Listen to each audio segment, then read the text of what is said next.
Hello everyone. Today we gonna talk about Euro USD. আমি আজকে euro ইউএসডিতে আমার next trade plan এবং সাপ্তাহিক আউটলুক আপনাদের সামনে তুলে ধরব। তো চলুন শুরু করা যাক। সর্বপ্রথম আমি চলে আসি ডেইলি টাইম ফ্রেমে। তো ডেইলি টাইম ফ্রেমে আমি দেখতে পাচ্ছি euro USD bearish change of character করেছে এবং এগেন একটি বস ক্রিয়েট করছে। তো মার্কেট আমি ডেইলি টাইম ফ্রেমে দেখতে পাচ্ছি ডাউন ট্রেন্ডে আছে।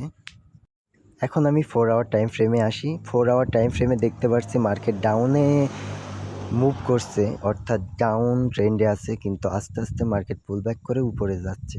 তো এখানে আমি দেখতে পাচ্ছি 4 আওয়ারে একটি ডেইলি টাইম ফ্রেমে আপনাদের দেখে ডেইলি টাইম ফ্রেমে এখানে একটি ফেয়ার ভ্যালু গ্যাপ আছে।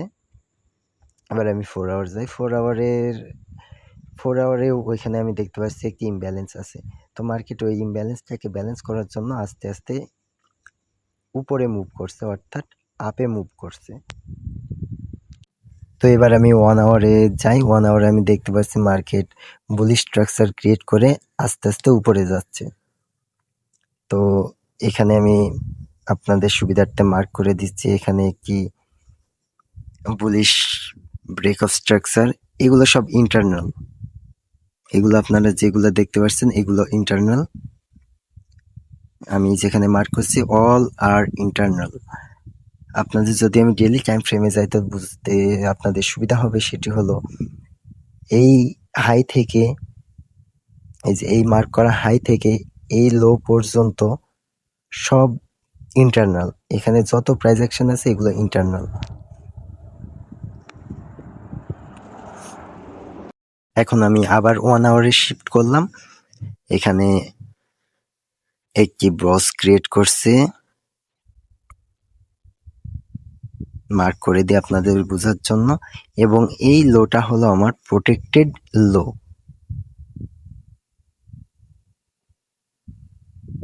এবং এখানে একটি অর্ডার ব্লক আছে, আমি এই অর্ডার ব্লকটা মার্ক করলাম এবং এখানে একটি ফেয়ার ভ্যালু গ্যাপ আছে। এইটি হলো আমার পয়েন্ট অফ ইন্টারেস্ট। এবং নিচে আপনারা যে অর্ডার ব্লকটা দেখতে পাচ্ছেন ফেয়ার ভ্যালু গ্যাপের নিচে, এটিও একটি আমার পিওআই জোন। এখান থেকে আমি চাচ্ছি মার্কেট এমন একটি স্ট্রাকচার করে নিচে আমার পিওআই ট্যাপ করবে এবং 15 মিনিট বা লোয়ার টাইম ফ্রেমে একটি চেঞ্জ অফ ক্যারেক্টার ক্রিয়েট করবে, অনেকটা এইরকম, এবং এইভাবে উপরে আপে র্যালি করবে মার্কেট, যেহেতু আপ ট্রেন্ডে আছে। তো 15 মিনিটে আমি যাই। 15 মিনিটে এখানে দেখতে পাচ্ছি মার্কেট এখানে অ্যাকিউমুলেট করছে, অর্থাৎ রেঞ্জ বাউন্স একটা জোন।